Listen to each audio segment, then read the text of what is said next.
बिस्मिल्लाहिर्रहमानिर्रहीम, अस्सलाम वालेकुम। एक मशहूर यमनी कहावत है कि पहाड़ तो अपनी जगह छोड़ सकते हैं लेकिन यमनी नहीं। और अब ये कहावत सच होती नज़र आ रही है कि जिस तरह से यमनियों ने एक फ़ैसला किया था कि शाना बशाना खड़े रहेंगे अपने मजलूम फ़लस्तीनी भाइयों के साथ, और फिर इस नतीजे में एक तरफ तो बहरा अहमर पे एक पहरा लगाया गया और उन तमाम जहाज़ों को रोका गया कि जिनका रास्ता जो है बहरा अहमर से होता हुआ इसराइली बंदरगाहों तक पहुंचता था और फिर वो इसराइल में सामान्य ज़िंदगी लेके जाते थे, उन पे पहरा लगाया गया। और फिर यमनियों की तरफ से इस जंग के अंदर जो मरहले तय करते हुए अब यमनी इस जंग के 5वें मरहले में मौजूद है, जिसके अंदर इसराइली शहरों को निशाना बनाने का सिलसिला यमन की तरफ से जारी है। यमनी हौसी इस वक्त इसराइल के बहुत सारे शहरों पर ड्रोन्स और इसके साथ साथ मिसाइलों से हमले कर रहे हैं। वो तमाम ड्रोन्स और मिसाइल जो कि यमनी सरजमीन से दागे जाते हैं और फिर वो इसराइल के तमाम डिफेंस सिस्टम को पेनिट्रेट करते हुए इसराइली शहरियों के ऊपर कहर नाजिल कर रहे होते हैं। अब इस सिलसिले की एक और कड़ी सामने आई है और एक बार फिर यमनी हौसियों की तरफ से एक भरपूर कार्रवाई हुई है, एक कामयाब कार्रवाई हुई है, जिसके अंदर इसराइल के शहर एशकुलोन को निशाना बनाया गया है। बंदरगाही शहर है इसराइल का, और वहाँ पर जो हमला किया गया है, ड्रोन्स दागे गए हैं यमन से। इन ड्रोन्स ने अपने अहदाफ को एहसन तरीके से जो है वो पहुँचने में वहाँ तक ये कामयाब हुए हैं ड्रोन्स, और अपने अहदाफ को निशाना बनाया है। अब इस हवाले से यमनी अंसारुल्लाह के military spokesperson brigadier general Yahya Saree का एक बयान सामने आ चुका है, जिसमें इस ताज़ा तरीन हमले की तफसीलात बताई जा रही हैं। The UAV force of the Yemeni armed forces carried out 2 military operations, the first of which targeted a vital and sensitive target of the Israeli enemy in the occupied area of Jaffa using a drone, and the operation achieved its goals successfully. The other targeted the industrial zone of the Israeli enemy in the occupied area of Ashkelon using a drone that hits its target accurately. अब ये दो drones जो हैं जो कि दागे गए थे यमन से, और ये दोनों ड्रोन्स इसराइल के एक तरफ तो दारुल हुकूमत याफा तक या तिल अबीब तक पहुंचने में कामयाब हुए हैं, और वहां पर एक इसराइली आर्मी की एक सेंसिटिव मिलिट्री साइट को निशाना बनाया है एक ड्रोन ने। और अगर दूसरे हमले की बात करें तो ये हमला एशकुलोन के बंदरगाही इंडस्ट्रियल एरिया पे किया गया है, और इसके अंदर जो निशाना बना है इन ड्रोन्स के नतीजे में वो इस इंडस्ट्रियल एरिया का पावर प्लांट है, जिसको निशाना बनाया गया है, तबाह किया गया है। अगर आपको याद हो तो इससे पहले जो इसराइल ने यमन पे जारहाना एक कार्रवाई की थी, उसके नतीजे में यमन के सना के इलाके में पावर प्लांट्स को निशाना बनाया था, यानी फिर एनर्जी इंफ्रास्ट्रक्चर को तबाह किया गया था। इसके साथ साथ हुदैदा के इलाके में वहाँ पर जो ऑयल डिपो थे उनको टारगेट किया गया था। और अब उसी टक्कर की यानी उसी इक्विलिब्रियम को बराबर करते हुए यमनी हौसियों ने एक ऐसे ही कार्रवाई की है इसराइली इलाके एशकुलोन के अंदर, जहां पर पावर हाउस को निशाना बनाया है इंडस्ट्रियल जोन के। और इस हमले के नतीजे में उस पावर प्लांट में आग भड़क चुकी है, जो कि इस वक्त भी भड़क रही है और काफ़ी शदीद आग समझी जा रही है। इसके नतीजे में वो पूरा इलाका अंधेरे में डूब चुका है और एक बराबरी की कार्रवाई है जो कि यमनी हौसियों की तरफ से की गई है। इससे पहले बहुत सारे बयानात यमनियों की तरफ से आते रहे हैं, जिसमें यही कहा जाता रहा है कि इसराइल जिस तरह की कार्रवाई अगर जारहाना कार्रवाई सना पे या यमन पे करेगा, उसको उसी तरह का जवाब दिया जाएगा। और अब यही लग रहा है कि यमनियों ने उस कौल को अपने सच कर दिखाया है और एक दफ़ा ऐसी कार्रवाई अशकुलोन पे की गई है जिसके अंदर उनके पावर प्लांट को तबाह किया है, और उसके नतीजे में इसराइल का एक बहुत बड़ा इलाका है जो कि अब अंधेरे में डूब चुका है। इस वीडियो को आगे बढ़ाने से पहले उन तमाम नाज़रीन के लिए जिन्होंने अब तक हमारा ये चैनल पाक गोल्ड मीडिया सब्सक्राइब नहीं किया, इस चैनल को सब्सक्राइब कीजिए ताकि कोई भी अहम वीडियो आप मिस ना कर सकें। अब अगर हम बात करते चले पिछले 10 दिनों से मुसलसल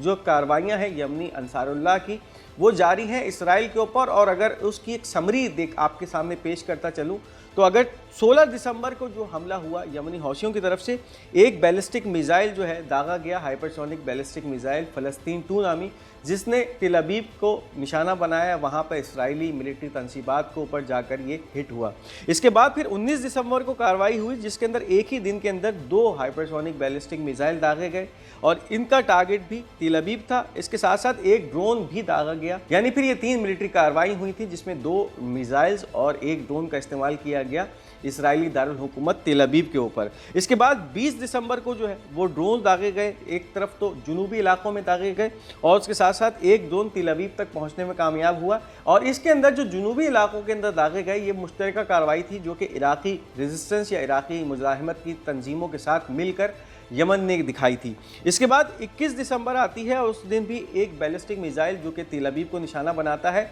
और कहा यह जाता है कि इसराइली इदारा नेसेट वहाँ उसके नज़दीक जाकर ये मिसाइल गिरा है और इस मिसाइल को भी इसराइली एयर डिफेंस सिस्टम रोकने में नाकाम रहता है। फिर आती है 22 दिसंबर, और 22 दिसंबर का वो दिन होता है जिस दिन यमनी तारीख रकम करते हैं, यानी फिर उस दिन अमरीकी aircraft carrier USS Harry S Trueman के ऊपर हमला किया जाता है यमनी हौसियों की तरफ से, और उसको पीछे ढकेला जाता है। एक भरपूर कार्रवाई होती है और इसके नतीजे में एक अमरीकी साख्ता F-18 हॉर्नेट तबाह किया जाता है, जिसको बाद में अमरीकी ये क्लेम करते हैं कि ये हमारे ही फ्रेंडली फायर के नतीजे में तबाह हुआ था। लेकिन यमनियों का स्टैंस इस पर वाज़ेह है कि इस हमले में, जिसमें यमनियों की तरफ से 17 ड्रोन्स और 8 क्रूज़ मिसाइल इस्तेमाल किए गए थे, एक तरफ तो इस एयरक्राफ्ट कैरियर को जो है नुकसान पहुंचाया गया, और उसके बाद कैफियत ये है कि अब ये एयरक्राफ्ट कैरियर यमन से तकरीबन 1500 किलोमीटर दूर और इसराइली बंदरगाहों के नज़दीक जो है मौजूद है, और यमन के पानियों से बहुत दूर जा चुका है। तो ये वो खौफ है इस हमले के बाद जो यमनियों की तरफ से दिखाया गया,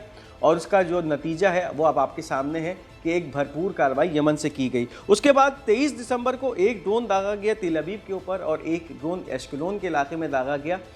और इन दोनों ड्रोन्स ने भी अपने अहदाफ को निशाना बनाया। यानी फिर तेल अवीव के ऊपर एक मिलिट्री टारगेट था और एश्केलोन के ऊपर भी एक हमला किया गया। इसके बाद 24 दिसंबर को एक बैलिस्टिक मिसाइल था जिसने तेल अवीव को हिला के रख दिया, और फिर ये मिसाइल भी तेल अवीव तक पहुंचने में कामयाब हुआ। तमाम एयर डिफेंस लेयर्स को तोड़ता हुआ तेल अवीव अपने निशाने तक पहुंचा, और तेल अवीव के अंदर काफ़ी जो है वो तबाही मचाई। और फिर आती है 25 दिसंबर, जिसके अंदर यमनी हौसियों की तरफ से एक हाइपरसोनिक बैलिस्टिक मिसाइल तेल अवीव के दागा गया। इसके साथ साथ एक ड्रोन तेल अवीव पे दागा गया, और उसके बाद जो आखिरी जो हमला हुआ है जिसके अंदर एश्केलोन के पावर प्लांट को तबाह किया गया है, ये भी हमला एक ड्रोन से किया गया है। तो ये 10 दिन की वो कार्रवाइयाँ हैं यमनी हौसियों की, जो कि कंसिस्टेंसी के साथ जारी हैं, और मुसलसल इसराइल जो है इन हमलों से जो है वो बेचैन हो चुका है। कैफियत ये है कि बहुत सारे इसराइली जो कि तेल अवीव के इलाकों में रहते हैं या आसपास उनकी आबादियां हैं, आबादकारियां हैं, उनमें इस वक्त इतनी बेचैनी की कैफियत है कि रोज़ाना जो है वो जब सोते हैं और जब फिर सायरन्स बजते हैं इन इलाकों में, तो एक अफरा तफरी की सी कैफियत मच जाती है और अपनी जानें बचाने का सिलसिला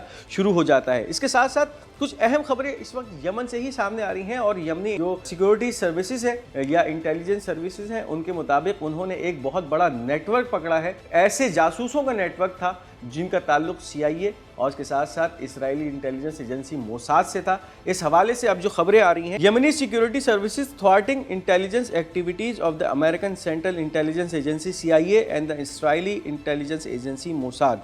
अब ये इस वक्त जो है वो बयान सामने आया है यमन के सिक्योरिटी इदारों की तरफ से, जिन्होंने एक ऐसे नेटवर्क को बेनकाब किया है जो कि यमन के अंदर इसराइल की एजेंसी मोसाद और उसके साथ साथ अमरीकी इंटेलिजेंस एजेंसी CIA के जो है एफिलिएटेड अफराद थे, उनको आइडेंटिफाई किया है, उनको गिरफ्तार किया गया है, और एक उस नेटवर्क को मुनज़्ज़म तौर पे तोड़ा गया है। तो ये इस वक्त खबरें आ रही हैं। यानी फिर इससे पहले इसराइली हुकाम की तरफ से ये काफ़ी दफ़ा इस बात का इजहार किया जा चुका है कि उनके पास यमन के अंदर किसी भी किस्म की इंफॉर्मेशन या इंटेलिजेंस मालूमात नहीं है, जिसकी वजह से वो हौसियों के जो है अहम टारगेट्स को निशाना बनाने में नाकाम रहते हैं। अब इस हवाले से यमनियों ने जो ये एक नेटवर्क तोड़ा है, इसका मतलब यही था कि फिर अब इसराइल और अमेरिका की तरफ से अपने एजेंट्स को दाखिल किया जाना था इन यमन के इलाकों में, इनको पेनिट्रेट करना था, और फिर ताकि उसके बाद फिर जितनी भी कार्रवाइयाँ होती इसराइल और अमेरिका की तरफ से जो यमन पे हमले होते वो इंटेलिजेंस बेस हमले होते, उसको इस वक्त यमनी सिक्योरिटी सर्विसेज ने जो है ना मुकम्मल तौर पे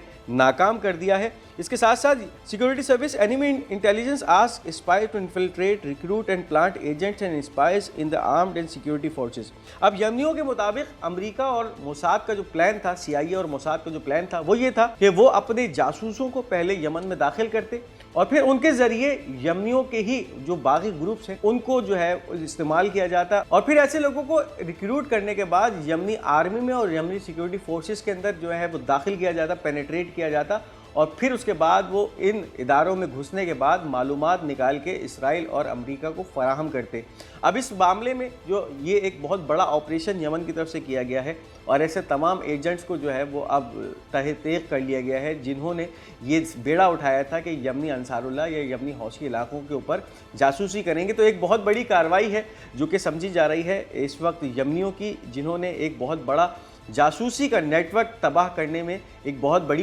कामयाबी हासिल की है। अब इसके साथ साथ अगर बात करते चले Israeli media, Yemen makes millions of Israeli jump from their bed to shelters every night and Netanyahu has no response. अब इसराइली मीडिया अपने ही वज़ीर आज़म को जो है वो बैकलैश कर रहा है, उसको जो है ताना तिशना कर रहा है कि इस वक्त कैफियत ये है कि रोज़ाना की बुनियाद पे जो यमन से हमले इसराइल पे किए जा रहे हैं, तेल अवीव पे किए जा रहे हैं, तो लाखों की तादाद में ये ऐसे इसराइली अवाम हैं जो कि रात में अपने बिस्तरों से उछल कर भागते हैं उन शेल्टर्स की तरफ अपनी जानें बचाने के लिए कि जब यमन की तरफ से कोई हमला किया जाता है। तो इस वक्त कैफियत ये है कि रोज़ाना की बुनियाद पे ये लाखों इसराइली शहरी हैं जो कि अपने घरों से जो है शेल्टर या पनाहगाहों की तरफ भाग रहे होते हैं, और इसके बावजूद इसराइली वजीर आज़म के कान पे किसी किस्म की कोई जू नहीं रेंग रही। यानी फिर इसराइल का वजीर आज़म इन हौसियों के हमलों को रोकने में मुकम्मल तौर पे बेबस नज़र आ रहा है। तो ये इस वक्त ऐलान बाज़ाब्ता तौर पे इसराइली मीडिया कर रहा है, और इस वक्त बेबस नज़र आ रहा है इसराइल का मीडिया भी कि जिस तरह से ये यमनी हमले कर रहे हैं इनको किस तरह से रोका जाए। अब इसके साथ साथ चाइना से एक बहुत ही बड़ी और अहम खबर सामने आ रही है। चाइना दुनिया का एक पहला मुल्क साबित हुआ है जिसने एविएशन इंडस्ट्री या एविएशन हिस्ट्री के अंदर एक लैंडमार्क अचीव कर लिया है। एक ऐसा 6th जनरेशन का मिलिट्री फाइटर प्लेन बना लिया है, और उसकी जो है अब तरबियती परवाज़ें जारी हैं। इस वक्त चाइना के बहुत सारे मीडिया हाउसेस ने ऐसी फुटेजेस जारी कर दी हैं जिसके अंदर देखा जा सकता है कि चाइना का पहला या दुनिया का पहला 6th जनरेशन फाइटर प्लेन अपनी जो है वो तरबियती परवाज़ें या टेस्टिंग परवाज़ें जो हैं अब कर रहा है। China's first 6th generation fighter jet made its maiden flight today. अब ये वाज़ेह हो चुका है कि इस वक्त चाइना जिस तरह से मिलिट्री टेक्नोलॉजी के अंदर तरक्की करता जा रहा है, इसका इजहार अब वो दुनिया पर भी कर रहा है। इससे पहले अमेरिका और रशिया की तरफ से ये तमाम टेक्नोलॉजीज़ पहले बनाई जाती थी, लेकिन अब पहली दफ़ा ऐसा हुआ है कि किसी ऐसे मुल्क ने 6th जनरेशन का फाइटर प्लेन जो है वो दुनिया के अंदर मुतारिफ करा दिया है, और दुनिया पे ये वाज़े कर दिया है कि चाइना इस वक्त टेक्नोलॉजी के दौर में दुनिया में सबसे आगे है। इसके साथ साथ एक अहम खबर है जो कि गोलान हाइट से सामने आ रही है। यूनाइटेड नेशन का पीस की मिशन गोलान हाइट में मौजूद होता है, उसके अंदर बहुत सारे ममालिक की फ़ौजें शामिल होती हैं। इसी फ़ौज के ऊपर इसराइली फ़ौजों की तरफ से एक हमला किया गया है जिसके नतीजे में इंडियन आर्मी का एक ब्रिगेडियर जो है वो इसराइली फ़ौज ने हलाक किया है। Israeli army has killed Indian army brigadier Amitabh Jha. He was diploid on the UN mission in Golan Heights. अब ये गोलान हाइट का वो इलाका है जो कि 1967 से एक डिस्प्यूटेड इलाका था, और वहाँ पर अक़वाम मुत्तहिदा के जो अमन मिशन थे उनकी अफवाज मौजूद थी, और उसमें बहुत सारे ममालिक की अफवाज थी जिसके अंदर इंडिया की अफवाज भी शामिल थी, और उनके ऊपर एक हमला हुआ है इसराइली फ़ौज की तरफ से। इसराइली फ़ौज ने उस पीस कीप मिशन को जो है वो निशाना बनाया है, जिसके नतीजे में इंडियन आर्मी से ताल्लुक़ रखने वाला एक ब्रिगेडियर है उसकी जो है हलाकत की खबरें सामने आ रही हैं। अमिताभ झा नामी ये ब्रिगेडियर है जिसको गोलान हाइट में इसराइली आर्मी ने निशाना बनाया है। ये कोई पहला वाक़या नहीं है, इससे एक हफ्ते पहले गज़ा के अंदर भी एक इंडियन कर्नल को इसी तरह से इसराइली फ़ौजियों ने निशाना बनाया था और वो भी मारा जा चुका है। अब ये दूसरी कार्रवाई है एक हफ्ते के अंदर जो कि इस पस मंज़र से सामने आ रही है। ये थी इस वक्त की अहम अपडेट्स। इस वीडियो को लाइक और शेयर करना मत भूलिएगा। हमारा ये चैनल पाक गोल्ड मीडिया, इसको ज़रूर सब्सक्राइब करते जाइएगा और अपनी कीमती आरा का इजहार कमेंट्स में ज़रूर कीजिएगा। इंशाल्लाह बहुत जल्द आपके साथ एक दूसरी वीडियो में मुलाकात होगी। तब तक अपना बहुत बहुत ख्याल रखिएगा। तब तक के लिए मुझे इजाज़त दीजिए। खुदा हाफिज़।